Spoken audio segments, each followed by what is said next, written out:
film is, broadly speaking, about a girl in trouble who has a limited amount of time to solve a problem she's created for herself. And there's a lot of themes explored in the film to do with responsibility for your actions, trying to get away from yourself, the idea of being in a state of denial, and also a lot of ideas around growing up.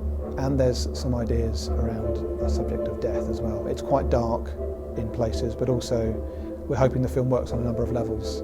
So depending on the audience, what we're trying to do is trying to create an enclosed narrative that works almost like an adventure story in a certain way similar to certain fairy tales, myths and legend, but also it has a lot of quite dark influences and quite strange and eerie influences. And one of our objectives on the film, certainly from a narrative point of view, was to kind of create a bunch of ingredients for characters and a bunch of motivations that the audiences can hook into.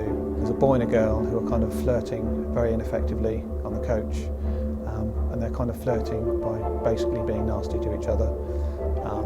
And it's all fairly standard teenage stuff, and then something cataclysmic happens. And then our protagonist, who's called Stina, who's on the bus, gets thrust into this other world.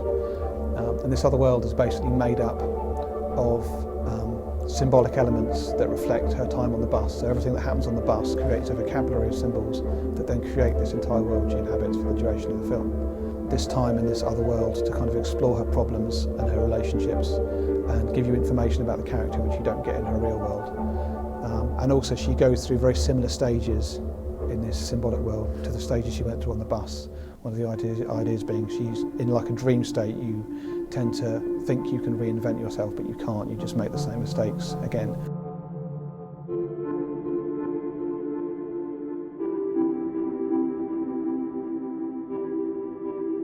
The idea for the film Stina and the Wolf came from originally a piece of music that I wrote about 3.5 years ago now.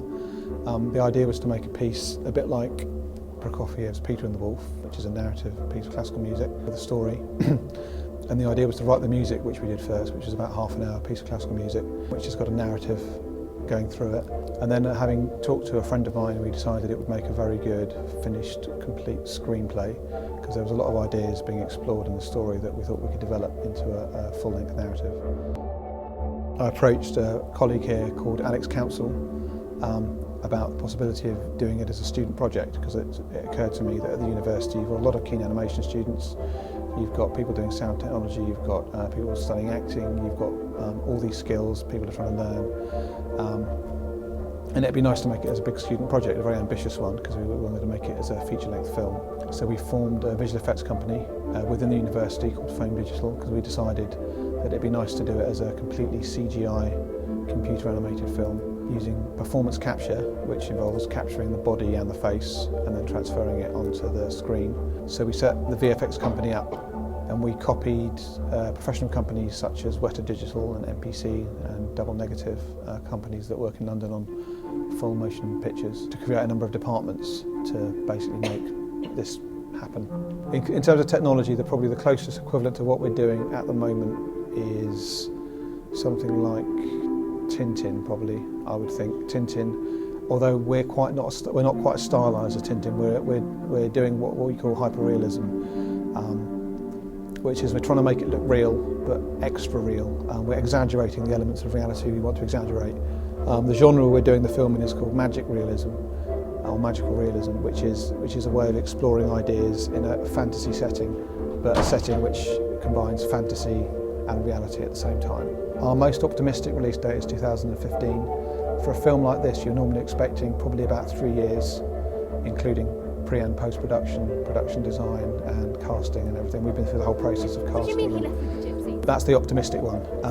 Normally a film like this costs approximately 30 million to make. That's the standard kind of budget for a film. A totally CG 90 to 120 minute long feature film would be about 30 million. We have costed that we can probably make it for about 4 million probably over 3 years, which sounds like a lot of money, but it's not when you start dividing up how many people it takes.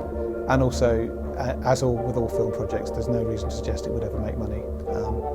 But I think whatever happens, it will get finished, and There'll certainly be lots of very good stuff about it. Whether it's as good as we want it to be, we'll have to see. But we've got a lot of good people, a lot of good students, and good lecturers making it as good as they can. So, yeah. And what we've done so far seems to have got fairly good feedback from people. So we've hit the quality thresholds on lots of different areas. So we'll have to wait and see.